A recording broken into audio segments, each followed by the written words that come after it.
Central 3.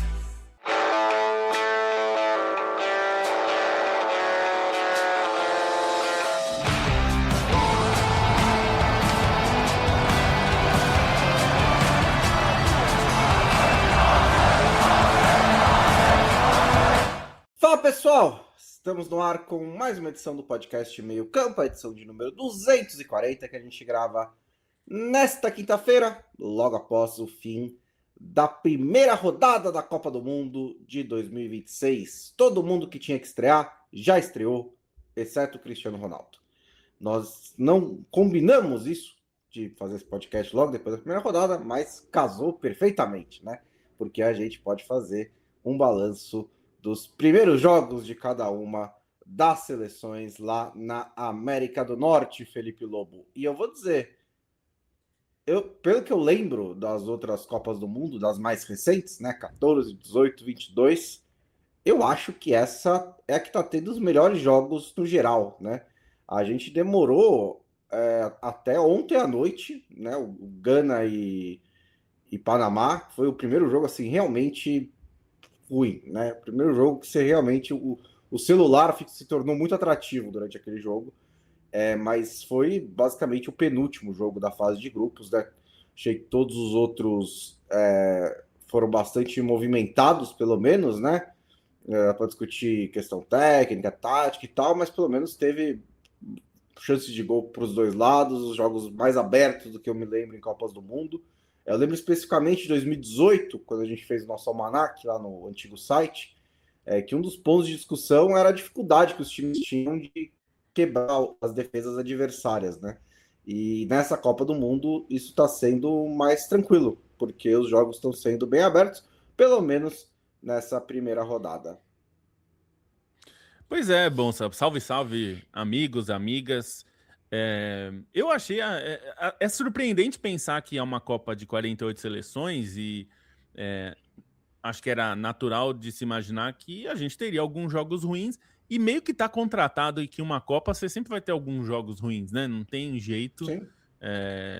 Isso faz parte. Qualquer campeonato do mais alto nível que você possa fazer sempre vai ter jogos ruins. Às vezes, inclusive, dos melhores times fazem jogos ruins. Faz parte também. Inclusive, foi uma das coisas que aconteceu nessa primeira rodada. Assim, os jogos não foram ruins, mas os times não jogaram tão bem assim. Mas eu achei que foi um bom nível. Acho que tem algo que está interessante dessa Copa, que é uma competitividade, né?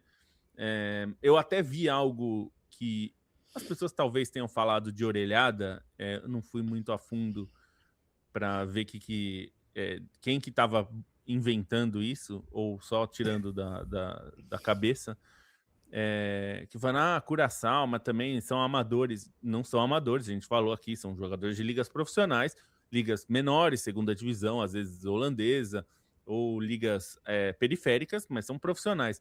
A gente não tem um Tahiti aqui, ou o Auckland City do Mundial de Clubes, que são caras que são semiprofissionais ou amadores. Não é o caso, tá? Então, a gente tem seleções menores. Tem seleções pequenas. Cabo Verde é uma seleção profissional. Jogadores que atuam em ligas menores, mas são profissionais. Então, esse é um aspecto, né? Quando a gente pega o Congo, a República Democrática do Congo, se a gente pensa na primeira participação, né, como Zaire ainda, era uma situação completamente diferente. Eram jogadores... Primeiro que o país vivia uma situação muito pior, né? Mas os jogadores eram amadores, enfim, era outra situação. Então, acho que isso ajuda. A gente ter a globalização nesse sentido, né? Tem ajudado, os jogadores são profissionais e tem uma parte que eu acho sempre muito interessante, né? Bom, se a gente ouviu durante muito tempo os europeus, alguns, né? Alguns grupos dentro de países europeus reclamando que esses caras não nos representam porque são imigrantes naturalizados ou filhos de imigrantes. A gente viu muito isso na França de 98, por exemplo. Tinha um grupo, o grupo do Le Pen, falava que, né, Desailly não era francês, enfim. Não falavam do Zidane, curiosamente, né, que é filho de argelino, enfim, mas... E agora tem um movimento contrário, que é a metrópole tá formando jogador para a colônia, né? E não pode reclamar, né? Porque tá usando o dinheiro que você ganhou das colônias. Então, assim, quando tem sei lá, o Cedric Bakambu, que usa as estruturas de formação da Europa, né? Dos clubes europeus, das seleções europeias, às vezes na base, né? O Koulibaly, por exemplo, nascido na França, joga por Senegal. Eles não podem reclamar, né? Porque ficaram assim, meio que a gente sempre brinca com devolvam o meu ouro, né? Devolvam o nosso ouro. Um pouco faz parte da colonização, né? Agora você está formando jogadores, a França está formando jogadores para o mundo inteiro, né? Que ela colonizou. Sim, e assim, alguns jogadores vão tomar essa decisão por questões de afinidade, né? Então, perfeitamente possível que eles só decidam defender as seleções de origem dos pais, dos avós e tudo mais, mas também eles não podem reclamar, porque no geral os principais jogadores acho que ainda vão escolher as seleções europeias, porque dão mais chance esportiva, né? Assim, no caso, assim, a França ou Espanha, eles não estão perdendo os melhores jogadores, né? A Espanha não perdeu o Yamal, por exemplo. Perdeu o Brahim Dias, né? Que não tinha tanto espaço, né? Então, assim, no geral, os jogadores, eles meio que estão vendo ali, será que eu consigo? E aí depois eles vão. O que eu não estou dizendo isso no ponto de vista de criticar que é oportunista, mas é que a sua afirmação foi que os países europeus podem começar a reclamar, mas tipo, eles não estão exatamente perdendo os seus principais talentos, digamos assim, né? E realmente, do ponto de vista histórico, eles não podem reclamar. Eu não tinha preocupação com a qualidade técnica da Copa com 48. As minhas reservas eram outras. Até pensei que talvez uma ou outra seleção ali poderia chegar mais fragilizada, mas mesmo o Curaçao, que levou 7-1 da Alemanha, é uma seleção que, assim, ano passado teve bons resultados. Ano passado empatou com o Canadá, teve vitória contra o Haiti, que também é uma das outras seleções que a gente aponta como fraca, mas também segurou bem a Escócia. A Curaçao tem basicamente jogadores de Eredivisie, segunda divisão da Holanda. O mesmo no caso do Haiti, muito jogador de França, principalmente segunda divisão da França. Tem bastante jogador nos Estados Unidos também. Isso, né? São todos jogadores profissionais. Não sei se é o caso de discutir a Copa 48, mas nesse momento, mas o nível técnico tem sido bom, né? E acho que assim, a questão não era. A gente sabia que tinha times que ficavam fora da Copa do Mundo que tinham capacidade de estar na Copa do Mundo, né?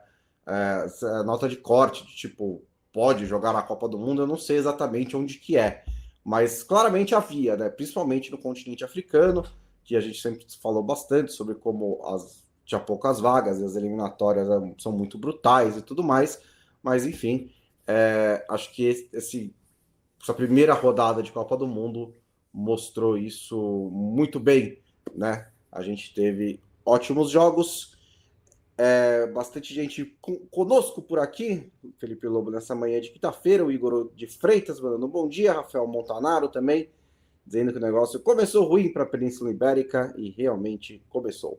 O Fernando Andrade também, o Edu Starling também por aqui, João Felipe Coelho Viterbo mandando um abraço lá de Lagoinha, dizendo que algumas das seleções grandes tropeçaram na primeira rodada, corre algum risco de não passar de fase? Então, essa é a questão. Não, né? Um dos pontos das minhas ressalvas com a Copa de 2040, com 48 seleções é esse. Não. A menos que, sei lá, uma coisa muito estranha aconteça nas últimas 2 rodadas, né?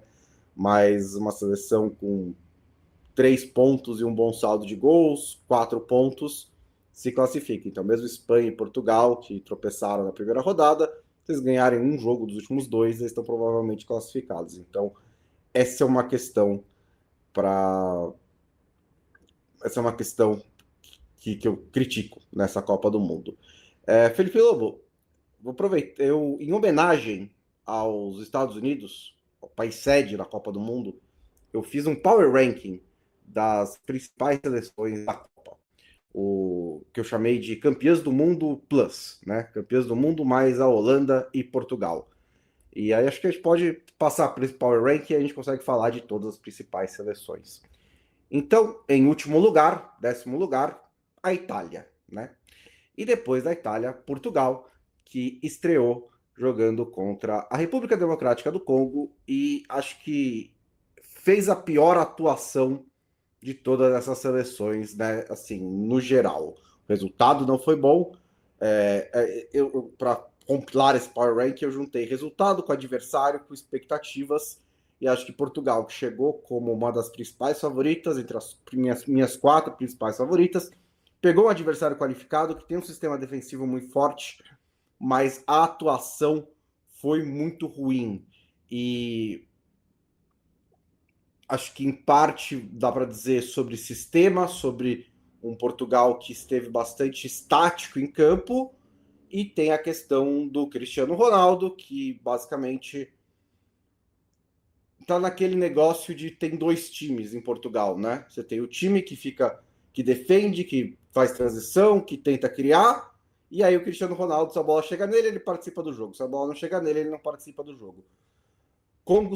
A República Democrática do Congo se defendeu muito bem, linha de 5, super disciplinada, organizada, mas Portugal, que tem assim, melhor coleção de meias do mundo, né? Então, assim, quando você fala que se você tivesse que pensar em uma seleção para furar uma defesa bem fechada, você falava, bom, aqui tem Vitinha, Bernardo Silva, João Neves, Bruno Fernandes, né? Se essa não consegue, qual vai conseguir? E essa não conseguiu. Foi um problema sério. E assim, a gente sempre tem que tomar cuidado com dados, né? E eu vou citar um dado aqui, mas é um dado que você tem que usar olhando para o jogo, né? Não pode ser usado isoladamente, que é sempre perigoso. Mas o que eu achei interessante é que o XG de Portugal depois do gol foi 0 praticamente. O que é muito assustador, né?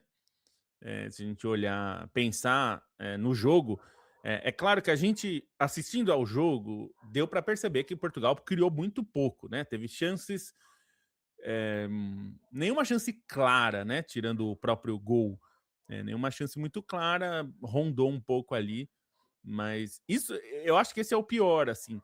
E vou ser sincero com você, Bonsa, porque eu tô vendo as pessoas falando bastante sobre o Cristiano Ronaldo atrapalhar, enfim, e tal. E até pode ser que atrapalhe, mas eu acho que é simplificar muito o problema, eu acho.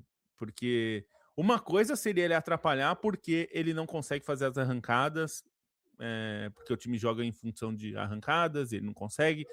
Ou então o time joga com muita associação com o centroavante e ele não participa. Não foi isso que a gente viu, né? Eu não acho que. Você pode até considerar que o Cristiano Ronaldo pode ser um problema. Eu não descarto que isso seja verdade. É que eu acho que nesse jogo não me parece que foi esse o problema. Se tirasse o Cristiano Ronaldo e colocasse o Gonçalo, não acho que mudaria muita coisa. E isso é uma coisa que até lembro que no Twitter você falou, né? Assim, teve antes da estreia de Portugal, num jogo, no amistoso de Portugal antes da Copa, que até você comentou, né? Bom, tudo bem, tira o Cristiano Ronaldo, vai pôr quem? O Gonçalo? Esse é um ponto, né? Então, essa é uma questão. Você teria que jogar como Gonçalo ou botar o João Félix de falso 9 ou Bernardo inventar alguma Silva. coisa assim. O Rafael Leão de mais à frente como último atacante. O Bernardo Silva já jogou assim de vez em quando no Manchester City. O elenco de Portugal não tem outra opção ao Cristiano Ronaldo. Acho que o Roberto Martinez, no geral, principalmente da Euro para cá, soube integrá-lo melhor ao time de Portugal, melhor do que vinha sendo com o Fernando Santos, no fim do trabalho do Fernando Santos. Acho que é natural que ele tenha dificuldades, porque ele tem 41 anos, né, um físico invejável, mas ele tem 41 anos e ele está jogando no futebol da Arábia Saudita há quase 4, e é normal que ele tenha alguns problemas ali. Eu acho que sim, eu acho que eu concordo com você. ele pode ter atrapalhado, ou ele não fez um bom jogo também, mas Portugal como um todo não fez um bom jogo, né? Porque quando você tem o Cristiano Ronaldo em campo e você faz um jogo razoável, eu acho que o rosto disso é o Cristiano Ronaldo perdendo várias chances, né? Não é a bola não chegar nele de jeito nenhum, porque ele ainda tem o senso de posicionamento, ele ainda ataca os espaços. Então, se você coloca a bola mais ou menos ali na direção, ele vai chegar. E aí pode ser que bola chute para fora, tudo mais. Mas a bola vai chegar. E eu não acho que, principalmente no futebol de seleções, que tem um nível de exigência um pouquinho menor, seja impossível fazer aquilo que a gente sempre falou, né? Um time com o Cristiano Ronaldo consegue ser competitivo, blá blá blá blá. Eu acho que é possível no futebol de seleções. Você não precisa de um nível de físico e de pressão e de blá blá blá nos 11 o tempo inteiro. Dá para compensar a presença do Cristiano Ronaldo, da mesma maneira que, por exemplo, a Argentina compensa o Messi, mas o Messi é outra coisa. O Messi, acho que ele tem um outro jeito de atuar nessa idade mais avançada. Mas eu não acho que é impossível, a gente viu nas eliminatórias, que não é, a gente viu na Liga das Nações, que não é. O Portugal teve bons resultados nessa última metade do ciclo, principalmente. A Euro foi bem fraquinha. Então, acho que é mesmo uma questão mais estrutural, né? De você pegar esses jogadores que Portugal tem e transformar num time que seja mais agressivo, né? Acho que até passando já para o 8º lugar no meu Power Ranking, criticaram bastante a Espanha depois do empate com o Cabo Verde por ter sido aquela Espanha que toca a bola e tal. Essa não é a Espanha. Não é essa a Espanha. Essa Espanha mudou bastante. Tipo, teve problemas contra Cabo Verde. Mas Portugal foi esse time que toca a bola, teve acho que, sei lá, 80% de posse de bola. Terminou o jogo com 75%, teve 80% no primeiro tempo. E 69% no segundo. E deu só 7 finalizações, né? 80% de posse de bola no primeiro tempo e 2 finalizações. 0,08 de XG. Portugal não deu nenhum chute ao gol depois do gol. O goleiro da República Democrática do Congo não fez nenhuma defesa. Então, o Portugal foi a posse de bola estéreo, né? E acho que isso tem que mudar. A Espanha, eu coloquei em 8º lugar, embora eu tenha achado que a atuação da Espanha foi razoável, não chega a ser boa, mas foi razoável. A Espanha pode, tanto assim, que o grande herói do jogo é o goleiro do outro time, né? Então, assim, não dá para ter as duas coisas. A Espanha não jogou nada e o goleiro do outro time brilhou ao mesmo tempo, né? Totalmente diferente de Portugal, né? Que o goleiro de O Congo. goleiro, Quem é o nome? Se você perguntar nada. na rua, as pessoas nem Pois sabem é, quem as é, porque pessoas nem ele não foi sabem quem é, falado no jogo, né? porque ele não foi falado. Então, assim, se o goleiro de Cabo Verde brilhou, é porque a Espanha teve certa produção ofensiva, né? E o goleiro brilhou. Mas, assim, considerando que a Espanha chegou nessa Copa do Mundo, na minha opinião, com a principal favorita, para mim, com a principal favorita, mas pelo menos entre Espanha e França, para qualquer um. Enfrentou uma seleção de Cabo Verde, que fazia sua estreia em Copas do Mundo, que não tem jogadores super qualificados, e não conseguiu vencer. Eu acho que também teve uma das piores estreias. Acho até que daqui esse grupo desce das próximas 2 seleções que eu coloquei aqui, dá para você colocar em qualquer ordem. Mas a Espanha teve suas dificuldades na estreia. Como eu disse, não é uma Espanha de posse de bola estéreo, ela não é desde o Luiz Henrique. Eu acho que o De La Fuente deu uma dimensão um pouquinho maior, em parte porque coincidiu com a ascensão do Lamine Yamal, principalmente, mas também um pouco do Nico Williams, porque esses dois jogadores dão uma outra dimensão para a Espanha, né? Porque eles conseguem ser catalisadores da posse de bola e da intensidade da pressão do time espanhol. Então a Espanha junta 3 coisas: posse de bola, pressão muito forte, a melhor do futebol internacional, e levar a bola para os 2 pontas, que são 2 polos de criação fantásticos. Nenhum deles estava em campo, né, contra Cabo Verde, quando o jogo começou. Eles entraram nos minutos finais, estavam claramente fora de ritmo, né? O Nico Williams até teve uma jogada que ele pega um contra-ataque pela esquerda e ele tipo dá um toque para frente, só que ele erra completamente o toque e não consegue alcançar. Isso estão sem ritmo, eles não fizeram parte da participação, da preparação. E a Malta machucada há um mês e pouco, vai precisar de um tempinho aí para eles se recuperarem. Mas eles fizeram bastante falta, né, para a Espanha. O jogo com o Gavi e o Ferran Torres compondo o ataque da Espanha é completamente diferente. O Gavi é mais meia, bem mais meia. E também é um jogador que não está em pleno ritmo, porque ele ficou muito tempo machucado. E o Ferran Torres é um dos atacantes mais confusos da história do futebol.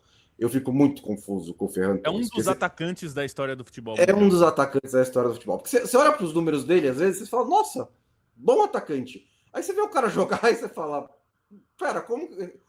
Barcelona, mesmo, assim. E tá lá, né, na seleção da Espanha também. Tem, sim, falando sério, tem alguns bons momentos, é um atacante super irregular. Né? Ele tem umas fases em que ele tá com confiança, faz bastante gol. Ele mesmo nessa última temporada, ele passou acho que 10, 12 rodadas sem marcar. Então, é um atacante de altos e baixos e que teve baixos nessa partida. E o Oyarzabal não entrou no jogo também, né? O Oyarzabal do Cristiano Ronaldo, que pouco tocou na bola. O Oyarzabal, que deveria ser tipo mais que um falso 9, porque ele é meio atacante, meia ponta, ele não tocou na bola nos primeiros 30 minutos, né? Então a Espanha também teve problemas bem graves, assim, principalmente acho que no primeiro tempo, tentou uma pressão, mas não conseguiu quebrar a barreira de Cabo Verde. O que eu acho interessante dos dois jogos, principalmente no do Congo, mas esse na Cabo Verde também, chegou um momento no segundo tempo que tava com aquela cara do contra-ataque mortal de Cabo Verde, né? Porque a Espanha não estava conseguindo agredir, né? Assim, tava chegando, mas estava com dificuldade de criar uma chance clara, né? Teve ali algumas chances, mas sempre bem defendido e tal, e me deu a sensação um pouco disso. E eu fiquei surpreso, Bonsa, porque por duas coisas. Primeiro, a escalação do Gavi. O Gavi no Barcelona tem jogado de meia-campista central, um volante até, um cara pegador. Ele é muito técnico, mas pegador para o Barcelona, ele já é bastante pegador, né? Se a gente pensar no jeito de jogar do Barcelona, ele muitas vezes ele tem jogado como um meia central, inclusive fazendo mais ou menos uma proteção pro De Jong ficar dentro do pocket, fazendo comparação com o futebol americano, porque o De Jong vem buscar a bola e para não ser pressionado, ele tem caras que protegem, né? E o Gavi às vezes faz isso. Tem outros que podem fazer também, mas a gente vê o Barcelona às vezes tentando proteger os caras que saem jogando. E o Gavi faz muito isso. Então eu me surpreendi quando ele foi escalado. Primeiro que apareceu a escalação dele mais como atacante ponta. Aí eu falei, não vai ser isso, né, em campo. Talvez, sei lá, seja o Pedri mais à frente, ou seja, alguma outra formação que a gente vai ver. E no fim era, né? Era isso. Claro que o posicionamento variou um pouco, mas ele ficou ali pelo lado esquerdo meio que como um atacante e sendo muito auxiliado pelo Cucurella. E aí eu fiquei surpreso, especialmente no segundo tempo, porque tudo bem, ele talvez tivesse a ideia de usar o Ferran Torres e o Gavi e não funcionou. Mas eu fiquei surpreso com as tentativas também, porque, ok, você tirou Lamine Yamal e Nico Williams sem ritmo nenhum, claramente. Também era muito claro que ele estava poupando porque era o adversário mais fraco. Se fosse, sei lá, um jogo duro, né? Talvez já jogasse com os caras meio, né, para poupar na rodada seguinte e tal. E eu entendo também, eu não acho que isso é subestimar Cabo Verde. Cabo Verde é uma das piores seleções da Copa, né? Se você não puder. Se a principal potência, ou a segunda, se você não considera a Espanha a principal, talvez você considere a segunda, né? Acho que não muito menos que isso. Então, você não consegue ter reservas para jogar contra Cabo Verde, e 2 reservas, enfim. Mas é que a questão é que para a Espanha, o modo de jogar da Espanha depende desses caras, né? E aí eu fiquei surpreso de ele não acionar um cara que eu tô muito curioso para ver na Copa, que é o Vitor Munhoz, que até talvez você veja bastante nessa temporada, né, Bonsa? Porque as notícias são que o Liverpool vai pagar a multa para levá-lo para. Porque ele, nessa temporada. Ele também estava machucado. Ele estava É, entre os jogadores com problemas físicos. Então, eu fiquei pensando que talvez se ele entrasse, poderia ser um cara para buscar esse. Ele talvez seja um desses caras que ajuda a Espanha a não ser morosa, né? A ter um nível de objetividade que pode ajudar, né? Mas sem esses caras é muito difícil, porque a gente já sabia que nem Nico nem Yamal jogariam. Em uma situação ideal, eles nem entrariam, né? O Dani Olmo entrou e eu também achei que entrou tarde, poderia ter entrado bem antes. Um cara que poderia dar um pouco mais de força ali. Assim, todo mundo entrou tarde, né? Porque ele demorou para mudar. Né? Ele mudou aos 25, 26 minutos. E aí acho que eu entendo, da mesma maneira como você disse, que estava meio que se poupando para Cabo Verde, é que assim, provavelmente no planejamento tava o Yamal entrar nos últimos 20, depois o Nico também, talvez.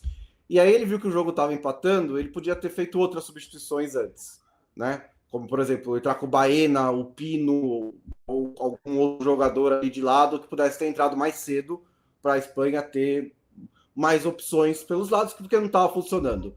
Ele provavelmente concluiu, tipo, talvez não precise, eu ainda quero dar o tempo de jogo para o Yamal, e se a gente empatar aqui, de novo, como eu disse, ninguém está ameaçado de eliminação, né? Então a gente se vira depois. Acho que o mais importante é trabalhar o Yamal para ele chegar forte e chegar em forma plena no mata-mata, né? É muito difícil não se classificar. Então acho que foi um risco calculado ali também que o De La Fuente fez para não.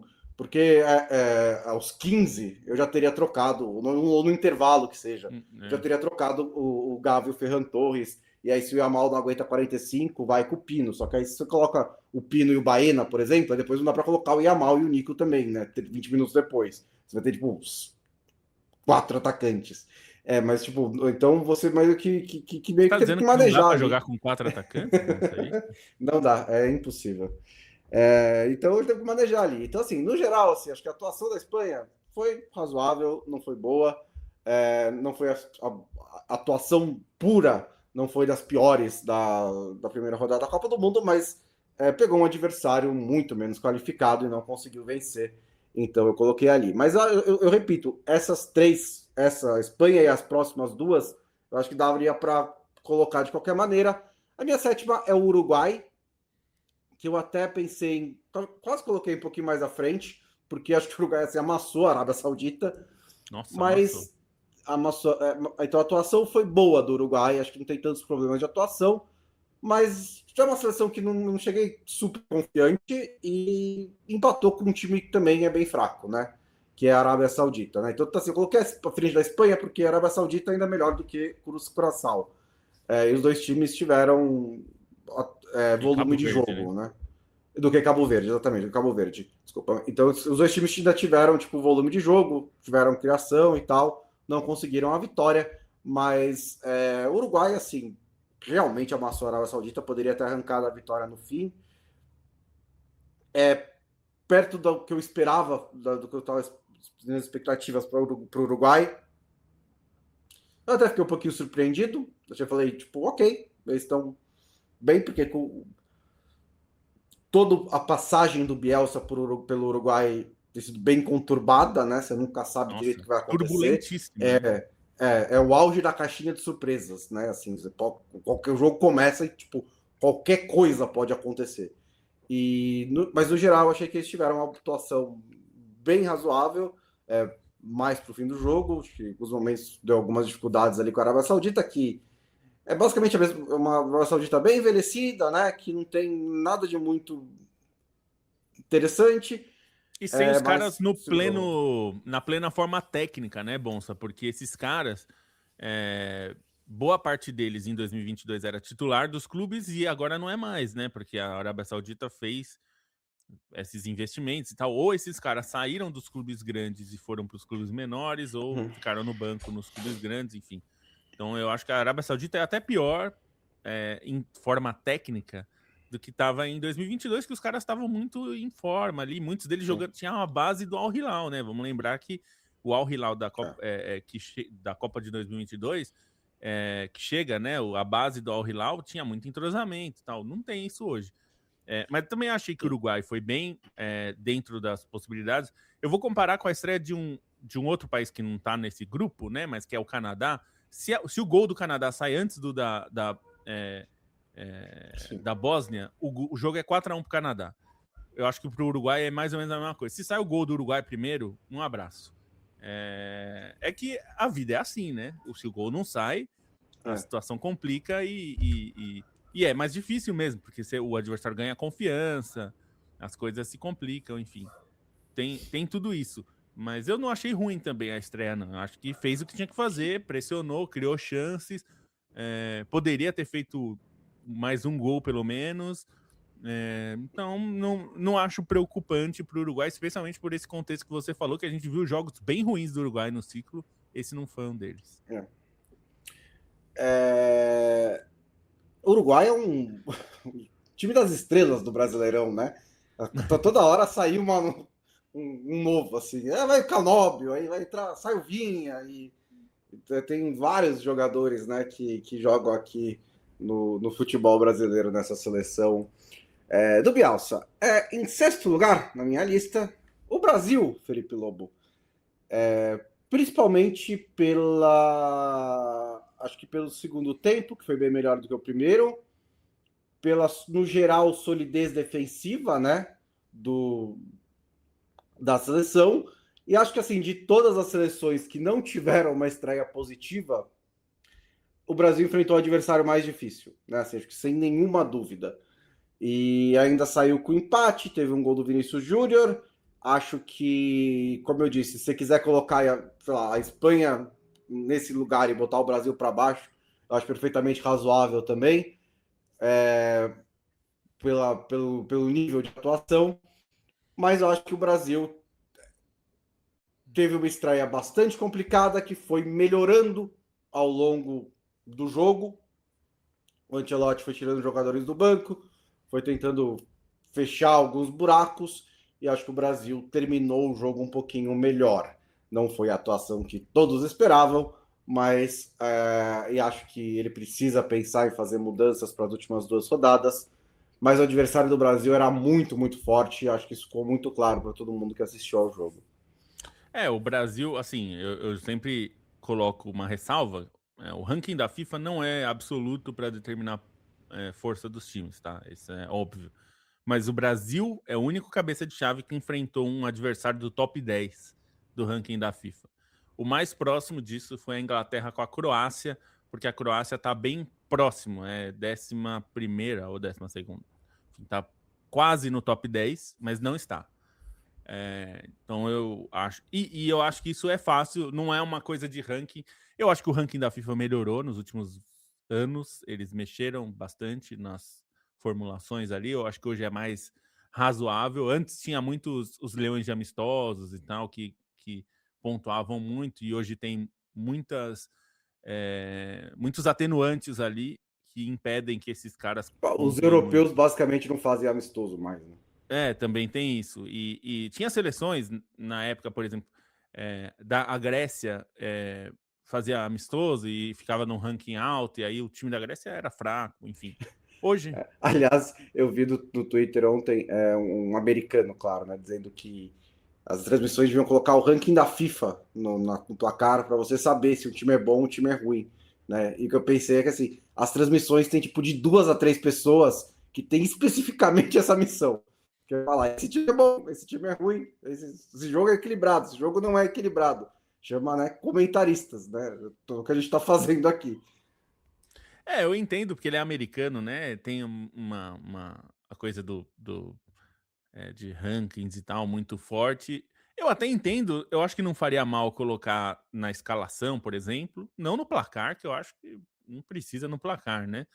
Mas sei lá, na ilustração de apresentação, tal, colocar que é o Brasil é o 6º e Marrocos é o 7º do ranking da FIFA, eu acho que é uma informação útil para quem não acompanha muito. E Copa é um torneio para todos, né? Assim, muita gente assiste Copa sem entender, como a gente assiste Olimpíada em muitos esportes sem entender porra nenhuma também, e a gente quer ter alguma informação. Então Eu não acho que é ruim a ideia de colocar antes do jogo, ou no intervalo, enfim. Coisas assim, não no placar, porque é muita poluição visual ficar colocando o ranking no placar, né? Na Mas, escalação, na escalação, não sou contra. Tudo bem colocar Cabo Verde, sei lá, 67, não sei qual a posição de Cabo Verde, mas tudo é bem. 67. Acho que é 67. É 60 alguma coisa. Enfim, isso sem problemas e tal, mas é um pouco... Mas eu achei isso, o Brasil pegou um adversário difícil, fez um primeiro tempo, e eu até usei aqui no nosso último podcast, a atuação no primeiro tempo foi assustadora, mas foi mais assustadora do que problemática como um todo, assim, como ruim como um todo. E eu sei, e as pessoas estão muito revoltadas, comentando muito com a Billy, assim, eu sei que... E tudo bem também, ninguém precisa comentar baseado nas maiores análises do mundo, não é isso. Mas eu só acho que a gente tem que tomar cuidado, porque algumas coisas se usa de uma maneira muito... como eu posso dizer? Errada, para não usar uma palavra mais feia. Se usa de maneira errada. Então, por exemplo, se viralizou o dado de que o Casimiro... Aí alguém veio me dizer isso num grupo que eu participo. O Casimiro correu mais, correu 200 metros a mais que o Alisson, que absurdo. Aí você pensa, bom, o Casimiro jogou 45 e o Alisson jogou 90. E o Fabinho, que entrou no lugar do Casimiro, correu menos que o Casimiro. Então, assim, será que o problema foi esse? Vamos fazer uma reflexão aqui. Outro dado que tá nessa lista, mas as pessoas escolheram esse do Casimiro especificamente. Quem mais correu no Brasil foi o Rafinha. 12 quilômetros, eu acho. Adiantou alguma coisa correr 12 quilômetros? Assim, ele foi um dos piores em campo do Brasil. Então, assim, esses a gente dados tem que tomar de quilômetros percorridos, eles têm que ser muito contextualizados. Tipo, às vezes dizem alguma coisa. Assim, se tivesse terminado o jogo, o Casemiro jogou 90 minutos e realmente correu 5 quilômetros, aí, tipo, tá. Mas aí ele basicamente tem que ficar parado por 30 minutos, sabe? Para correr 5 quilômetros em 90 minutos. Tipo, a variação não é tão grande assim. E é uma questão de intensidade e de correr certo, né? Não é só sair correndo. Função, né, Bonsa? Porque também fala assim, mas não é só quilômetros percorridos, ele foi o que teve menos sprints. Mas vamos pensar um pouquinho, será que a função dele é dar sprint? A função dele é posicional, ele é o mais posicional dos 11, inclusive, porque ele é o cara que tem que equilibrar, né? Tanto que o Fabinho entra no lugar dele, corre menos e joga melhor. Exatamente. Porque se posicionou nos lugares certos. Exatamente. Então, assim, eu só digo isso porque, assim, os dados são muito importantes, mas a gente precisa saber ler os dados e contextualizar. Vou usar um outro dado. O XG de Congo foi maior do que o de Portugal. Quer dizer que o Congo jogou melhor do que Portugal? Não diria isso. Acho que não dá para dizer isso. Não diria que foi melhor. Pode ter criado chances mais claras, mas nem muito também. Se você assistiu o jogo, as chances não foram lá maravilhosas também. Então, assim, é só tomar um cuidado. A gente precisa olhar o jogo e olhar o dado e ver o quanto aquele dado pode ajudar a contar a história do jogo. Nem sempre os dados contam a história do jogo. O Messi e não estou falando do Messi de agora, de 39 anos. O Messi do auge do Barcelona, quando o Barcelona era eliminado, era muito comum ver matérias na Espanha falando que o Messi andou em campo. Era muito comum. Eu tô falando de veículos catalães, não tô falando do Marca, não, tá? Tô falando assim, o Messi andou... umas bobagens dessa aí do Casimiro. Andou um pouco mais que o goleiro. Mas era o Messi. E assim, é um pouco que a gente falou no outro podcast, né, Bonsa? O Vini, acho que eram 15 dribles e ele errou 12. Tudo bem, os 3 que ele acertou foram 3 lances de chance de gol. Então, assim, vamos tomar cuidado um pouco. Mas eu acho que isso tudo entra no contexto que o Brasil fez um jogo muito menos pior do que as pessoas ficaram com a sensação. Acho que a sensação, o susto foi tão grande no primeiro tempo que deixou a impressão que o Brasil foi um desastre. E não foi um desastre. Acho que por isso que tá nessa posição no seu ranking. Porque eu não acho que foi um total desastre e que não deixou nada positivo e que tem que mudar tudo fora Ancelotti. Não é? Vamos ter um pouquinho de calma, né? Eu acho que foi assustador, principalmente, porque o Brasil parecia um time muito desconjuntado no primeiro tempo, que não sabia exatamente o que estava fazendo, né? Que estava mantendo posse de bola, mas não criava nada, estava errando muito passe. Só que o Marrocos não aproveitou, né? Assim, houve um controle do jogo por parte de Marrocos, mas não foi um controle assim avassalador, né? Assim, o Marrocos não criou tanto. E existe essa parte do jogo também, né? Acho que o Brasil foi bem mal no ataque, mas defensivamente, exceto na parte da pressão, que é uma parte importante, né? E que leva ao gol de Marrocos, Marrocos criou pouco, né? No geral. O Alisson fez 2 defesas o jogo inteiro.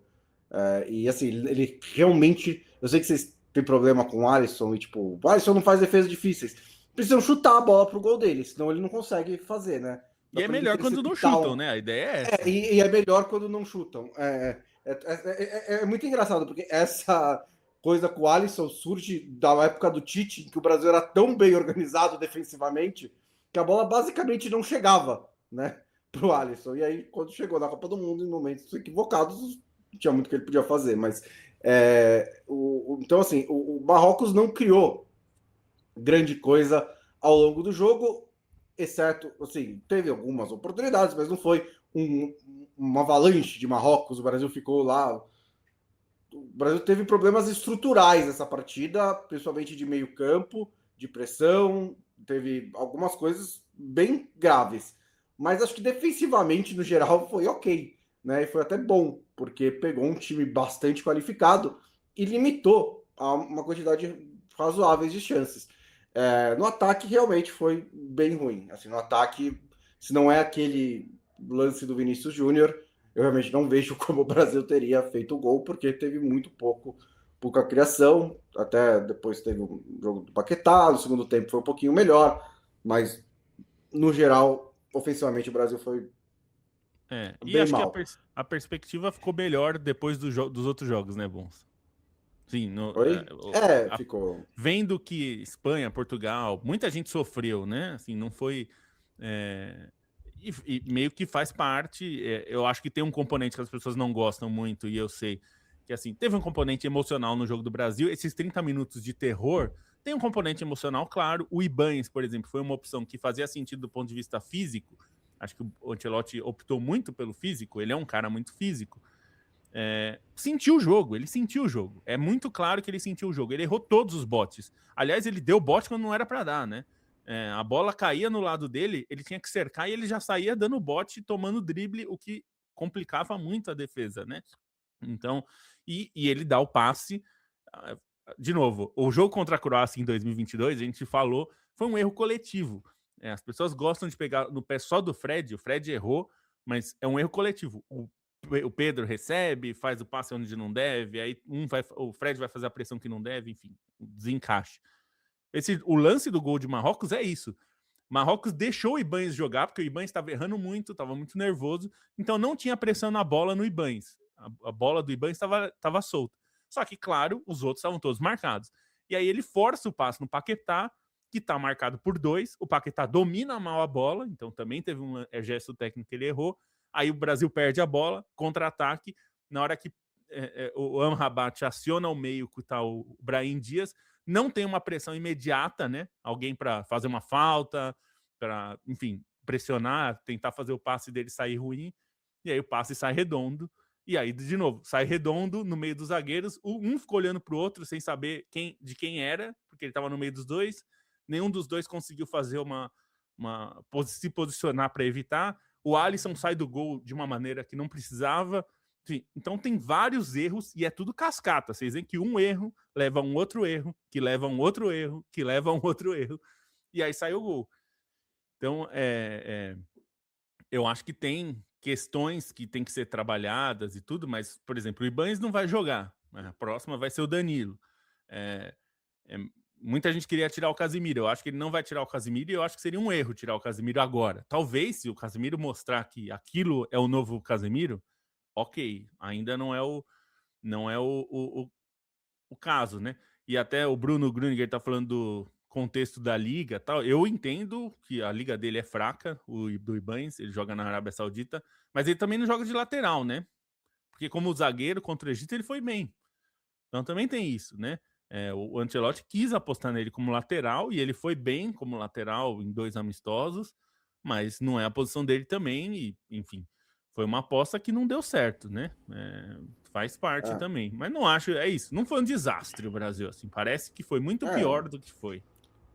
Assim, o Fernando Andrade dizendo, não vi tanto ponto bom assim. Eu também não, mas teve alguns, né? Que acho que em comparação, assim, primeiro, em contraste com o discurso catastrofista que veio de sábado para cá. Então, quando a gente está tentando não contestar, mas assim, responder a esse discurso, é natural que a gente toque nos pontos bons, né? Os ruins, todo mundo já ouviu. E em comparação com as outras estreias, eu acho que acho que tem uma diferença também, que assim, a estreia do Brasil acho que foi melhor do que dessas seleções que ficaram para trás.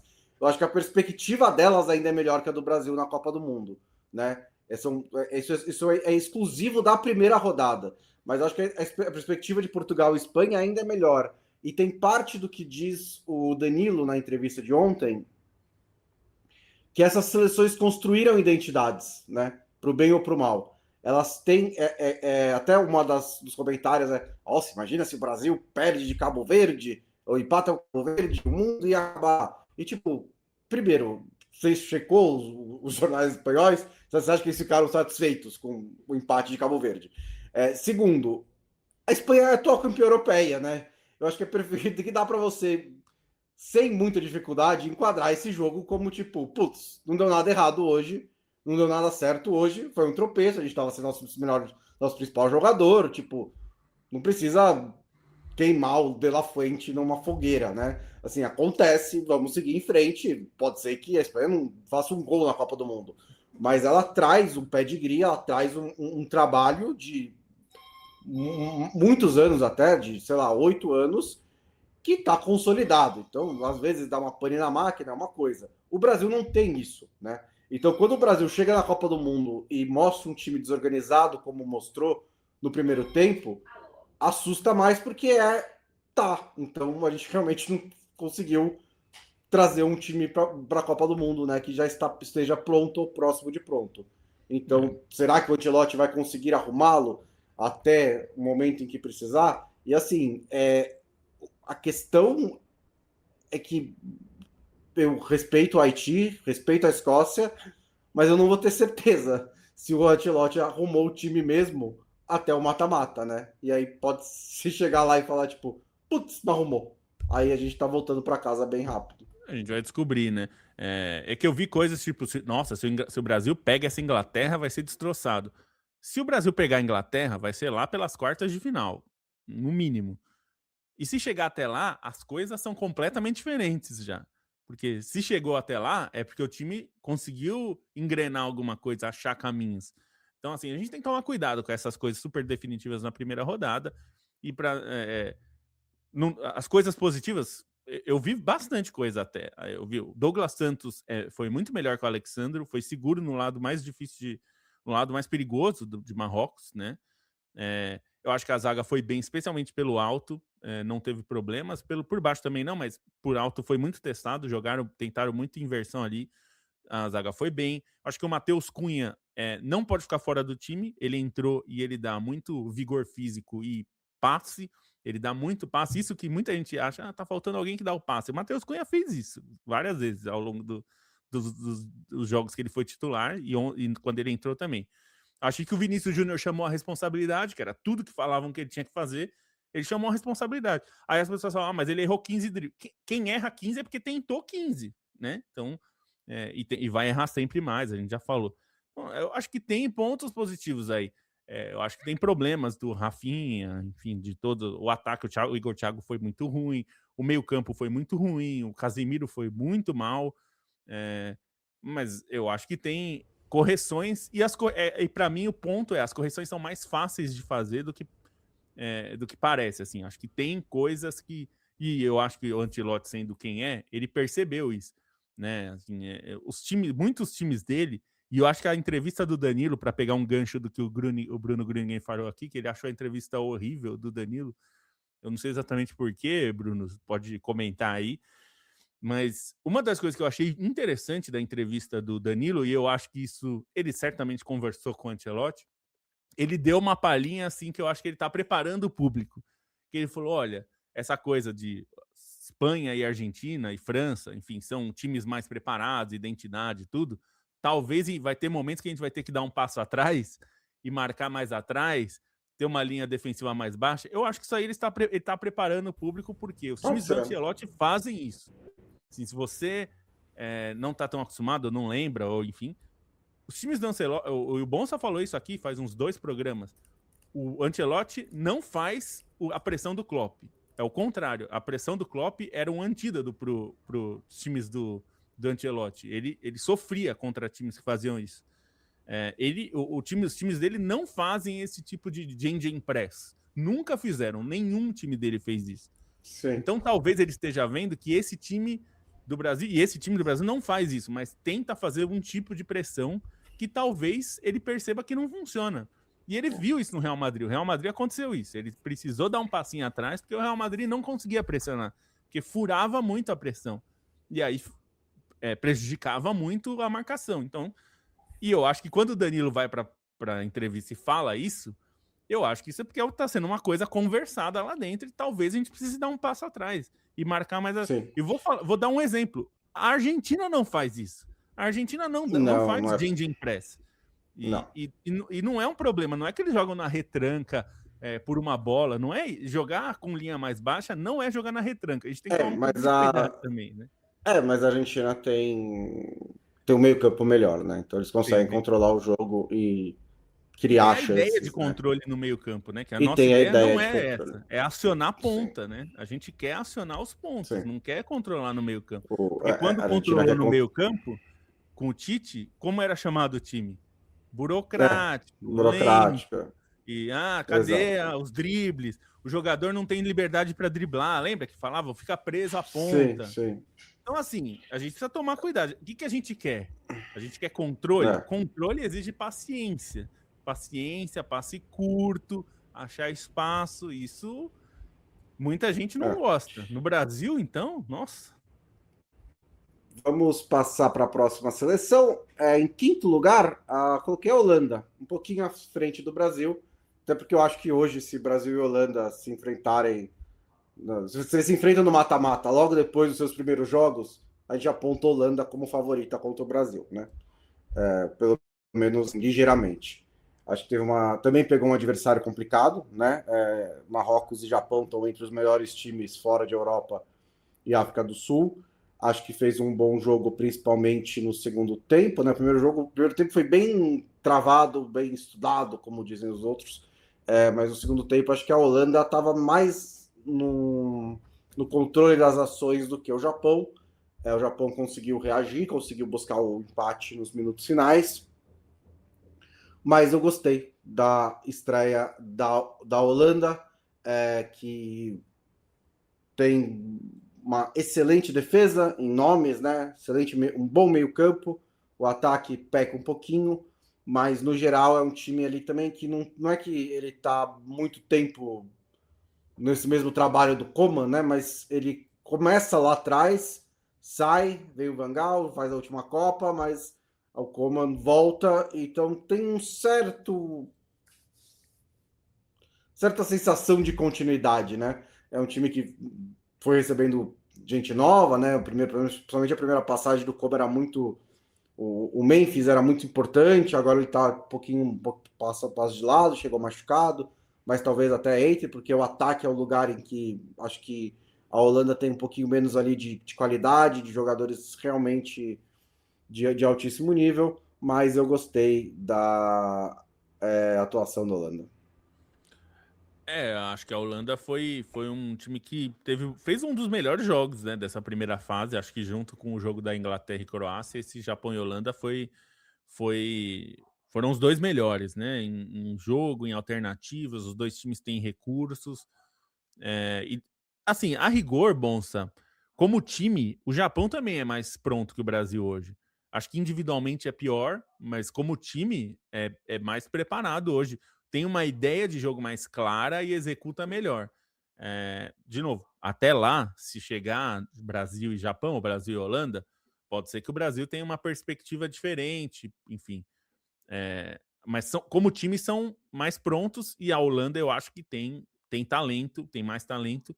Japão não tem os melhores talentos, já foram cortados, né?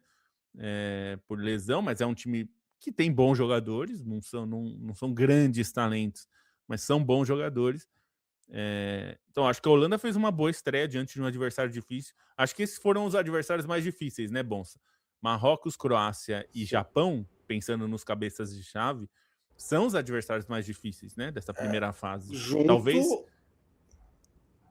Acho que junto com o do próximo na minha lista, que é a seleção francesa, que pegou o Senegal, né? Que em campo foi campeã africana, né? Ganhou de Marrocos com a bola rolando. Depois Marrocos foi declarado campeão por causa das coisas, mas moralmente acho que, ainda é campeão. Moralmente ainda é campeão. Eu coloquei a França aqui porque eu achei o primeiro tempo bem fraco da França. Foi bastante dificuldade, né? E assim, a gente está acostumado com esse time já, até porque muita gente também, quando começa o jogo da França, e muita expectativa, porque todo mundo falou, né? No aquecimento inteiro para a Copa do Mundo, é a grande favorita, uma das favoritas, blá blá blá. E aí liga a TV e vê a França jogando daquele jeito morno. E tipo, é isso, gente. Essa é a França que ganhou, que chegou nas últimas 2 finais de Copa do Mundo. É exatamente a mesma coisa. Exceto que não é exatamente a mesma coisa, porque ela está mais talentosa na frente. Embora acho que a organização do Griezmann faça falta, a cadência do Griezmann, todo o jeito como o Griezmann joga, o ataque da França é mais objetivo, um pouquinho mais agudo, né? Como você até escreveu na nossa newsletter, joga num 4-2-4, inclusive, né? Porque você tem o Doué, o Mbappé, o Dembélé e o Olise, né? Assim, não dá para você dizer que o Olise é tipo super meia central. Ele não é. Ele é um ponta que às vezes joga como camisa 10, da mesma maneira que o Dembélé, né? Você pode jogar como atacante, mas nem o Doué nem o Mbappé também são meias, né? Assim, não tem uma diferença gigantesca entre o Matheus Cunha e o Olise, por exemplo, assim, em termos de características, né? Nenhum deles é muito meia central, mas jogam assim de um 4-2-3-1. E acho que a França é isso, né? É um time que vai te deixar entediado durante muitos momentos, mas vale a pena ficar de olho, porque de repente a bola cai no Olise e ele encontra um passe brilhante pro Mbappé, que estava fazendo um jogo bem ruim até sair esse gol. Como é a Mbappé, brincadeira, bom, essa nota do jornal dele. 2 gols e mais nada, né? 7. Porque mas ele estava jogando mal, né? Ele tava assim, a bola estava chegando nele, mas ele estava errando o domínio, né? Ele estava fazendo as corridas certas, mas ele estava sem o tempo direito. Até que uma hora ele acertou e fez o gol. E aí, tipo, acabou. E aí depois ainda fez um golaço. Ele tá muito próximo de. Ele vai acabar se tornando, né, o maior artilheiro da história das Copas. Se não for nessa, vai ser a próxima, né? Nessa, assim. É que nessa ainda tem o Messi, né? O Messi aparentemente tá na briga ainda. Mas ele ainda vai ter mais 2 Copas, né? Então, mesmo que ele não consiga manter o ritmo do Messi nessa temporada, nessa Copa do Mundo, ele vai. Mas, enfim, a França, apesar do primeiro tempo ruim, depois deslanchou, ganhou até com certa tranquilidade no segundo tempo, assim que o Senegal chegou a descontar, já estava bem no fim, ainda o Mbappé fez o terceiro gol, quando saiu o gol do Senegal, eu não fico tipo, a França vai levar o empate, então acho que foi uma vitória relativamente tranquila no fim das contas, né, depois de um primeiro tempo bem ruim. O primeiro tempo o Senegal poderia até ter aberto o placar, mas o segundo foi bem mais francês, e adversário é bem difícil também, né, um adversário bem difícil, então a França aparece aí no meu 4º lugar. Eu até brinquei com isso do 4-2-4 porque é curioso, porque em geral não falam que a França joga no 4-2-4, né? Eles jogam no 4-2-3-1, é levemente diferente do Brasil em relação a posicionamentos, mas é similar. Se você pegar o posicionamento médio da França, é um 4-2-3-1. Os 2 pontas, eles retornam para marcar. E mesmo o Dembélé, que está atuando muito pelo meio, ele também recua bastante. Então dá para ver que esse time, acho que a grande diferença para o Brasil é, primeiro, qual é a coordenação, né? Esse time joga junto há mais tempo e tem um técnico há 14 anos. Então eles têm uma coordenação melhor e isso faz toda a diferença. E eu acho que é menos talento, porque as pessoas, mas também com os talentos são muito maiores. Eu não sei, não. Acho que não dá, assim, acho que hoje estão melhores, mas, por exemplo, o Vini e o Mbappé, assim, jogam no Real Madrid juntos e o Vini muitas vezes tem mais destaque que o Mbappé, então não acho que é uma diferença também abissal. Eu acho o Mbappé o melhor jogador da geração, melhor que todos os outros. Melhor que o Haaland, melhor que todos. Eu acho ele mais completo. Mas uma coisa é individualmente o que ele é, outra coisa é o time, né? Que como funciona ele dentro dos times, né? Isso tem jogador que ajuda mais o time, tem jogador que ajuda menos. O Dembélé não é tão talentoso quanto o Mbappé, mas aparentemente ele está ajudando muito mais o time do que o Mbappé hoje. E não quer dizer que os dois podem ser importantes. E essa França também é outra coisa, né, Bonsa? Se o Brasil jogasse mais ou menos como a França, ia ser. E aliás, essa comparação foi muito feita durante esses 2 últimos ciclos, que o Brasil era muito pragmático, que a França também é muito pragmática. Até não gosto dessa palavra, porque o técnico mais pragmático do mundo é o Guardiola, e ninguém fala que ele é retranqueiro. Pragmatismo e defensivismo são coisas diferentes. Sim. Mas, de fato, o Deschamps costuma ser um técnico conservador de escolhas, vai. Ele não gosta de arriscar muito. Isso faz parte, é um estilo dele, e isso às vezes se paga, porque ele, por exemplo, ele bancou muitas vezes o Rabiot contra a própria crítica francesa, que era muito contra o Rabiot, e o Rabiot muitas vezes precisou fazer um trabalho de equilíbrio do time, e deu um passe até bonito, uma das assistências do jogo, né, pro Barcola é dele, mas ele às vezes ele não faz esse trabalho que aparece, né? Às vezes ele faz trabalho que não aparece. O Matuidi já fez também em outros momentos. E ele tem essa ideia. Eu sempre olho para isso assim: se a gente quer ser a França, essa França do Deschamps, tem que estar preparada para sofrer. A França sofre. Você está disposto a esse tipo? Dá para jogar assim, mas são trocas. Assim, né? Não dá para ter tudo. O Deschamps vai ganhar uma estátua na França, né? Vamos colocar no lado da Torre Eiffel. O cara ganhou uma Copa do Mundo como capitão, uma como técnico, levando uma final de Copa do Mundo, né? Então, assim, não tem muito como evitar. Mas o trabalho dele tem muitos problemas, né? Porque em relação ao talento, eu até discordo um pouco de você. Acho que o talento no geral da França é muito maior do que de qualquer outra seleção, até. Não só do que da seleção brasileira. E os times deles são assim. Em parte, eu acho que é um pouco ideologia. Ele acha que para grandes competições você tem que ser seguro, você tem que ser cauteloso, e você tem esses jogadores que nos momentos mais decisivos vão decidir. E ele esteve muito certo em Copas do Mundo e esteve muito errado em Eurocopas, por exemplo, né? A França, assim, chegou na final de 16, que sediou com o Deschamps, nas outras foi campanhas bem decepcionantes. Então, às vezes funciona, às vezes não funciona. Acho que o Brasil não pode mirar a França, porque o Brasil não tem essa abundância de talento, né? Que acho que é uma das coisas que o Brasil tem tido dificuldades de aceitar. Que antes dava para ser meio tipo uhul, porque tinha uma abundância de talento em relação às outras seleções. Dessa vez o Brasil tem talento, mas as outras seleções também têm. Então não adianta só ter o talento, né? Não adianta só falar, joga bola no Vinícius Júnior ou no craque do 7º colocado do Brasileirão.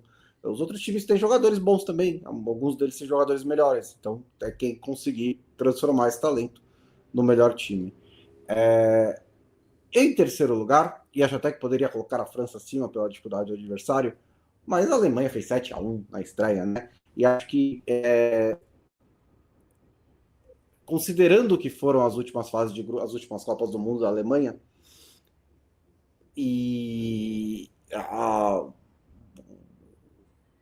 não é fácil fazer 7 gols na Copa do Mundo assim, em nenhum adversário, embora a Alemanha faça de vez em quando. Foi bastante impressionante, mesmo considerando que Curaçao não é a melhor das seleções, né? Assim, como a gente já falou, vários jogadores da Eredivisie, alguns jogadores da Turquia. Também não é um time amador, mas é um time que tem jogadores atuando em ligas relativamente relevantes. E a Alemanha fez Como foi 7. a sua comparação foi boa, era Bayern de Munique enfrentando um time da segunda divisão. O vôlei os times o 13º colocado da Eredivisie, sabe?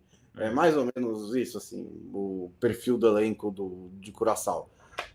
E o da Alemanha é Bayern de Munique e amigos, né? Então foi bastante impressionante. Tipo, não sei o que quer dizer, porque a adversária é realmente fraca, mas a Alemanha vem de 2 tragédias em Copa do Mundo. Também fez uma Eurocopa que foi elogiada, mas quando você olha para os resultados também, assim, não fez nada mais do que a sua obrigação também, não teve nada tipo putz, conseguiu eliminar a França, não, chegou até onde deveria chegar e eu não tinha exatamente como, não sabia exatamente que patamar que a Alemanha estava, até antes da Copa do Mundo colocava abaixo do Brasil, logo abaixo, e estreou muito bem, estreou da melhor maneira possível. Eu não sei mais o que daria para falar sobre isso. Sabe que lá no Metafield, não sei como fala meio campo em alemão, a palavra é essa, mas no meio campo alemão, tem gente lá nos comentários reclamando, a gente só faz camisa 10, não tem ponta. Ó, o Brasil tem 14 pontas para chamar. A França só tem ponta. A gente não faz ponta mais. Cadê os nossos pontos? Tem que ficar colocando o Wirtz na ponta. Mas cadê os pontas? Cadê a nossa formação? O Sané continua lá. O Sané, ninguém aguenta mais o Sané, pelo amor de Deus. Tô zoando porque a Alemanha talvez seja a seleção das grandes, certamente que tem mais camisa 10, né? Cadê o meia tal? A Alemanha tem todos, guardou todos para ela. Tem uns 4 lá. Ainda cortou um, né? Porque o Karl lá, o do Bayern de Munique, o jovem, foi cortado, é um desses. Joga um dos meias é centroavante, o outro é ponta. Porque é isso, né? O Musiala é o 10 de camisa aí, de fato, né? Mas aí joga com o Havertz, que já é um 10 que há anos joga de atacante, porque ele é grande, forte e tal. Embora a finalização nunca foi o melhor dele, né? O que é curioso. Tem o Wirtz, que enfrenta mais ou menos a mesma coisa. Enfrentou esse problema nos clubes também em algum momento. Esse ano também. Enfim, mas eu acho que a Alemanha tem caminhos bons ali também. Acho que nesse ponto de vista de perspectiva, a perspectiva da Alemanha é boa, assim. O time tem boas... Acho que tem bons talentos, assim. Pode não ter super craques como teve no passado, né? Que era um rolo compressor de talentos, né? Não acho que tá nesse nível, né? Mas não tem, né?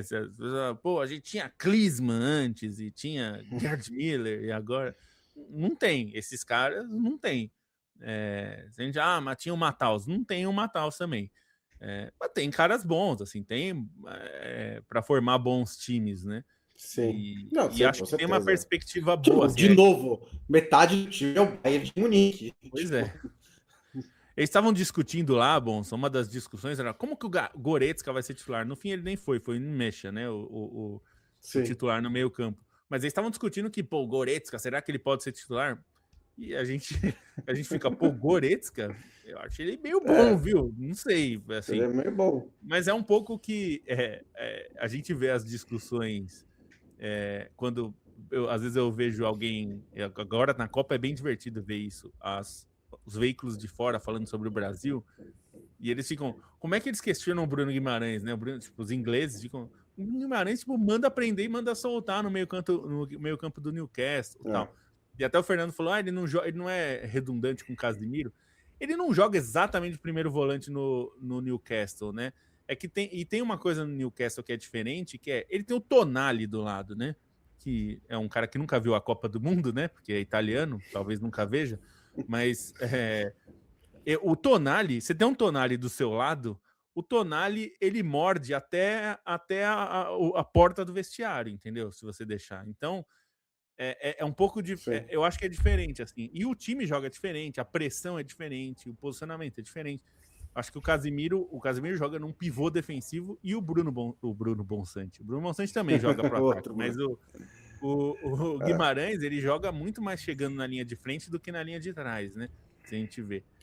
Mas eu falei isso porque assim, é engraçado, porque a gente olha aqui e fala, pô, os caras estão falando que o Goretzka não é tudo, assim, pelo amor de Deus, Goretzka é titular e tal. E a gente pensa, pô, eu queria um Goretzka aqui no nosso elenco, né? Mas é um pouco a perspectiva, né?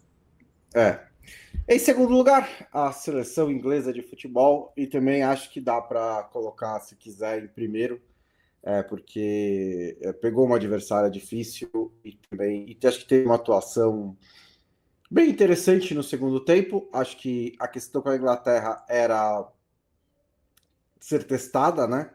O trabalho do Tuchel é de 1 ano e meio só.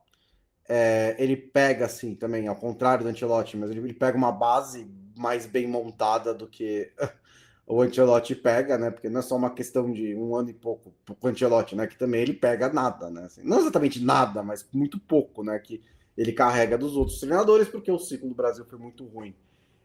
Mas ele pega essa base, ele desenvolve, ele toma suas próprias decisões, ele toma decisões que nem todo mundo concordou. E quando ele começa o jogo, assim, vamos ver se ele tá certo ou não, né? Se a Inglaterra leva uma sova da Croácia, ia cair o mundo em cima do Thomas Tuchel. Cole Palmer, e a Inglaterra fez uma das suas melhores atuações em Copa do Mundo em bastante tempo, né? Pelo menos contra uma adversária de alto nível, é uma das melhores atuações em bastante tempo, assim, desde o último jogo de Copa do Mundo da Inglaterra, que foi muito bom, né? O jogo que perdeu da França nas quartas de final do Catar, mas no geral, assim, foi um jogo no geral, assim, ofensivamente muito bom da Inglaterra, que é, acho que, o ponto principal, porque o negócio com o Southgate era o oposto, né? O inverso, era um time muito defensivo e que não tinha tanta qualidade, tanta mecanismos ofensivos. Mas a Inglaterra foi avassaladora no ataque, né? O Livakovic, o algoz do Brasil, foi um dos melhores jogadores em campo, fez algumas defesas brilhantes. A Inglaterra ameaçou em bola parada, ameaçou em contra-ataque, ameaçou na pressão, ameaçou de todas as maneiras, né? E algumas das decisões do Tuchel se pagaram, né? Acho que o principal setor que estava sobre análise era o das pontas, porque foi onde ele deixou o Palmer e o Foden fora, e quase todos eles contribuíram bem, né? Acho que o Gordon destoou um pouquinho, mas o Madueke sofre o pênalti do primeiro gol, o Saka e o Rashford entrou no segundo tempo e também combinam para fazer um gol. O Bellingham, que teve relações complicadas com o Tuchel, foi titular, fez um gol também. E lógico, tem o Harry Kane, que junta tudo isso, né? Que une todos os setores da Inglaterra como seu principal jogador. Defensivamente foi um pouquinho caótico, né? Acho que tem questões defensivas que o Tuchel precisa ajeitar, pensando no mata-mata. A Inglaterra tem também desfalques na defesa, tem problemas físicos na defesa, mesmo os jogadores estão lá, né? O Stones jogou muito pouco nessa temporada, o Reece James também teve problemas com lesão, entrou o Jed Spence no segundo tempo, ainda teve alguns momentos, o tiro no Livramento foi cortado, mas foi no geral, assim, uma estreia bastante positiva da Inglaterra, que precisava ser testada, então pegou a Croácia logo na primeira rodada e passou pelo teste. Passou com sobras, né? Assim, foi um bom jogo. É curioso porque também uma das coisas que sempre se falou é que o ponto mais positivo da era, né, do Gareth Southgate, como você falou, era a defesa, o time era muito forte. E agora já se fala que talvez esse seja o ponto fraco do time do Tuchel, né? Justamente porque ele tem uma outra Você fala assim, filosofia, a né? Inglaterra estava a 10 jogos oficiais sem levar gol. Antes de levar gol agora contra a Croácia. Ele não levou gol nas eliminatórias, né? É só que quando você. Então, assim, É que a perspectiva, né, de eliminatórias Oi? A perspectiva de eliminatórias europeias é um pouco diferente também, né? Mas é que assim, que era um problema mais conceitual, né? Porque não havia que a Inglaterra estava tomando gol todo jogo, mas é que você olhava para o time e falava: acho que o setor que parece mais descoberto é a defesa. E acabou se comprovando nisso, mas era um time que não estava levando gol, mas também estava enfrentando, como a gente disse, adversárias bem menos qualificadas. E acho que tem pontos bem interessantes aí. O Bellingham era uma dúvida, porque a temporada dele não foi boa e a relação dele com o Tuchel nunca foi boa também, mas ele foi bem. Acho que e a Inglaterra, pô, a gente viu o banco entrando, né? Bom, você falou do Spence, o Guerri entrou, que é um zagueiro que fez uma temporada muito boa, já tinha feito uma temporada passada muito boa. O banco da Inglaterra, ele colocou Morgan Rogers, que foi um jogador que fez uma temporada excelente, Bukayo Saka, que fez uma temporada boa, embora muito afetado por lesões, e o Rashford, que é um jogador que também fez uma temporada boa no Barcelona, não vai ficar provavelmente no Barcelona, mas certamente vai ter mercado, é um jogador muito bom. Então, assim, o banco da Inglaterra é muito bom, né? Assim, e o time parece saber o que fazer, ainda não executa talvez com a finesse que o Tuchel queira, e ele falou um pouco disso, né, na coletiva, sobre a marcação e tudo. Mas é uma questão importante, assim, o time parece que tem uma ideia que ainda não executa perfeitamente como o técnico quer, mas existe essa ideia e ela, boa parte do jogo, ela funcionou, né? E funcionou bem. Então, esse é Sim. um ponto importante. E ele foi contratado para isso, né? Para tornar a Inglaterra um time mais dinâmico e menos sem sal. O time sem sal foi ótimo. Ele conseguiu 3 semifinais de competições grandes em 4, né? Duas de uma semifinal de Copa e 2 finais de Euro. Mas faltou alguma coisa, né? Nos momentos principais. E assim a Inglaterra, pelo menos começou a Copa do Mundo encontrando. Em primeiro lugar, lógico, está a Argentina, né, no meu ranking pessoal das estreias das seleções campeãs do mundo, mais Portugal e Holanda. Acho que daria para colocar a Inglaterra em primeiro também. Eu achei a atuação da Argentina mais completa, mais equilibrada. E eu, pessoalmente, me emocionei com o Messi. Então, acho que a experiência inteira como um todo foi a principal que eu tive na primeira rodada da Copa do Mundo até agora. A Argentina chegou também sem ser muito testada, principalmente por europeus, né? Foi testada no futebol sul-americano e tirou de letra, foi campeão da Copa América, liderou as eliminatórias sul-americanas, mas não foi um ciclo também que o Brasil não ameaçou, né? O Brasil não teve muito jeito de bater de frente com essa Argentina, mas era basicamente o mesmo time da campeã do mundo. Eu acho que a Argentina não se sentiu na necessidade de se testar, e com base na estreia, né? Acho que estava correta. A diferença do time é basicamente o Medina na esquerda, né? Como lateral esquerdo, o Almada entra ali no lugar do Di Maria, e o resto é mais ou menos isso daí, né? O Otamendi começou no banco, foi Romero e Lisandro Martinez, o Romero também voltando de lesão, mas o resto do time é basicamente o mesmo campeão mundial. Eu só não sei o que fazer com o Lautaro Martinez, viu, Lobo? Assim, só devolve ele lá para a Internacional. E em Copa do Mundo, o maluco não aparece, né? Lógico, ainda tem toda a Copa do Mundo aí para ele aparecer. Ele fez uma boa Copa no Catar e não fez uma boa estreia, né? Mas é o escudeiro do Messi, o atacante do Messi, para o Messi encontrar aí na área. Até o gol impedido do Messi é ele que trabalha ali junto com o Messi, a jogada, né? Enfim, teve esse momento, mas o engraçado disso tudo, né, é que a gente falou sobre a turnê, né, da Argentina. A Argentina ficou 4 anos em turnê, né, não em temporada, amistoso. Foi turnê de campeões do mundo, né, dando tchauzinho na janela dos hotéis e em campo dando tchauzinho. E a estreia foi meio isso, né, assim, no sentido de que o time jogou muitíssimo leve. E aí eu vou comparar de novo, fazendo a âncora com o Brasil, né? Já que as pessoas estão fazendo comparações com o Brasil em tudo e tal, e eu entendo. Eles eles talvez sejam o único país que sente o mesmo peso do Brasil quando não ganha, quando está em jejum, né? Como estava até 2022. O nível de pressão e escrutínio na seleção, eu acho que só a Argentina tem como tem o Brasil.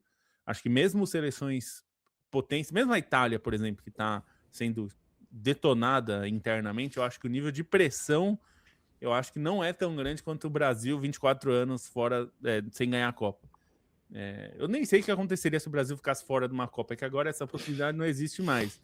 Mas o Brasil fora de uma Copa, eu acho que ia ter uma revolução. A única forma de ter uma revolução no Brasil é o Brasil ficar fora da Copa. E não seria uma revolução boa, viu? Já vou avisar que não seria uma coisa boa, não. Eu não acho que ia ser uma boa revolução, não. Não ia ser. Ia ser das piores.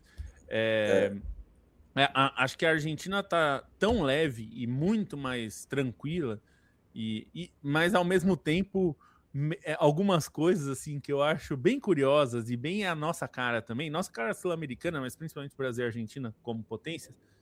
O Enzo, por exemplo, não quis jogar com a camisa 8, quis jogar com a 24, que é a que ele usou no Catar. Isso não quer dizer nada, camisa, tal, enfim. Ok. Kobe Bryant. Mas é uma coisa assim, tipo, não vou mudar isso, né? Assim, umas coisinhas pequenas que os caras não quiseram mudar e tal. E o time jogou realmente muito leve. Parecia um desses amistosos do World Tour, né? Que eles fizeram. Totalmente tranquilos, totalmente leves e se divertindo. O Messi saindo no segundo tempo parecia muito para sair para ser aplaudido, que é uma coisa que na Copa não tem muito espaço normalmente, né? Na Copa é sempre meio matar ou morrer, né? A gente lembra da última Copa, perde o primeiro jogo, fica com a corda no pescoço, joga o segundo jogo sofrendo horrores, teve que parir uma vitória contra o México tirando da cartola. Tava super sob pressão nesse jogo, uma né? pressão absurda, assim. As últimas duas estreias da Argentina, a Argentina não tinha vencido, né? A outra foi com aquela contra a Islândia, né? Então, nossa, é verdade. Então foi um tenso, começo, né? realmente. Muito tenso. E eu comparo com o Brasil, Bonsa, porque esse nível de tensão a gente vê no Brasil, né? Assim, mas são jogadores que jogaram Copas. Os caras da Argentina jogaram Copas também, na Copa passada, era um time experiente, mas assim, o nível de pressão que esses caras vivem, né? Porque é o Brasil, porque é a Argentina, né? São países que se exige que se, né, compareça, tal, é um nível muito alto e a gente vê muito claramente a diferença de jogar sem isso, né? O time, não é que o time lá era ruim e agora ficou bom. O time já tinha potencial lá, mas carregava essa geladeira nas costas, né? Assim, todo jogador carregava um peso de assim, não ganhar uma Copa desde 86. É um negócio monstruoso para carregar, né? Num país como a Argentina. Então, e o Brasil também, agora não ganha desde 2002, enfim. E acho que ter jogado muito mais leve permite que jogadores que talvez sofressem muito, porque não tem muitos Messis, né? Só tem um. Então, assim, alguns jogadores os laterais da Argentina, que são laterais absolutamente medíocres, assim, no sentido mais literal da palavra, são laterais médios, não são ruins, mas também não são ninguém sonha em ter um Montiel no time, mas são jogadores que a leveza ajuda, né? O time vai ficando mais fácil assim, de jogar, né? Eu acho que o que a Argentina ganha no Brasil é principalmente na continuidade do trabalho, né? E aí, assim, também vale a pena dizer, né? Se o Brasil tá tentando com o Ancelotti, mas às vezes você só dá certo com o Scaloni, sabe? Que, tipo, não era... Tipo, não é que não era nada, mas era, tipo, um cara que veio ali, tava ali no sistema da federação e assumiu o time. Baita sorte, né? Vamos falar a verdade. Né? Baita sorte, exatamente. Então pode dizer assim, se não der certo o Ancelotti, não quiser trazer outro estrangeiro, sei lá, também quer tentar outra coisa, enfim. Mas acho que é nisso. E no meio campo, né? Meio campo e centroavante. Né? Assim, centroavante da Argentina, apesar de ter dado uma cornetada no Lautaro, é bem melhor que o do Brasil, até porque se não for o Lautaro, né? tem o Julián Álvares. Então, tipo, não tem nem comparação aí. E acho que o meio campo, né? Assim, de novo, É que esse é o problema, Lobo, assim, quando a gente, chegando ao fim dessa longa discussão, basicamente toda a seleção que a gente citou tem um meio campo melhor que o do Brasil. Então, tipo, fica um pouquinho complicado, né, nesse sentido. E acho que se a Argentina tem um Messi mais envelhecido e um Otamendi mais envelhecido e perdeu o Di Maria, o meio-campo se consolidou, né?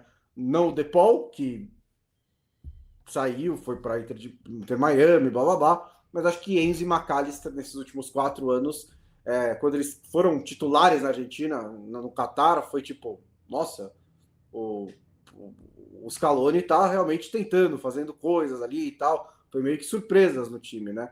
E agora eles são jogadores estabelecidos, então acho que eles estão mais experientes, acho que a Argentina ganhou um pouquinho de cancha ali no seu meio campo, né?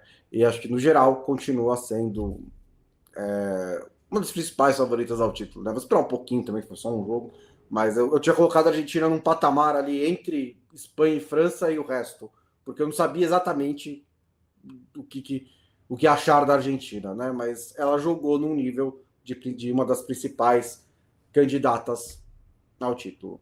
Ah, jogou. E a gente pode falar, daqui 4 anos pode ser o Danilo Santos que a gente tá falando isso. Pô, Danilo, Pode ser. né? Assim, acho que tem potencial no Brasil para ter esse tipo de coisa. Enfim, o próprio Bruno Guimarães poderia ser isso. Não é na seleção, mas poderia ser.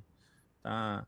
Eu acho que faltam jogadores em volume, mas a gente tem jogadores, alguns, que poderiam fazer esse caminho, né? Mas, né, tem que tirar um pouco essa geladeira nas costas. E boa estreia da Tudo Colômbia, hein? isso também Boa vou estreia estrear da da Colômbia. Colômbia. Então, assim, até o Fernando Andrade falou assim, foi o Fernando Andrade? Que os Estados merecia uma menção dos Estados Unidos. Assim, merecia várias menções que daria para fazer, né? Mas se a gente faz 2 programas por semana, não dá para falar de tudo da Copa do Mundo, né? Então a gente tem que tentar buscar assim, algumas maneiras de falar mais geral, porque não tem muito como. A gente falou só de tipo 8 seleções e deu 1h30 de programa, né? Então não dá para também tocar em todos os assuntos. A gente tem feito isso na nossa newsletter, que você recebe todos os dias durante a Copa do Mundo. Ela é fechada para assinantes, exceto quando eu apertar o botão errado e às sextas-feiras. Aí ela tá aberta para internet inteira. Então amanhã vocês vão ter uma newsletter aberta, mas todos os dias a gente está mandando newsletters fechadas para assinantes que você pode receber lá pelo Substack do Meio Campo ou se tornando membro do nosso canal no YouTube a partir da categoria Centenário. Você pode contribuir para o jornalismo independente também, receber todos os nossos pitacos sobre Copa do Mundo que a gente está mandando diariamente. Vai começar daqui a pouco, né, Lobo? Mais um dia de Copa do Mundo, daqui a 20 minutos já tem jogo. Então vamos nessa, comer um negocinho e assistir a República Tcheca e África do Sul, é isso? É o jogo de agora? Boa pergunta. Hoje é o México também, né? Então, É. mas agora eu acho que 13 horas Tchequia e África do Sul. Tchequia e África do Sul. Vamos lá para começar a segunda rodada da Copa do Mundo. Muito obrigado, Felipe Lobo. Valeu.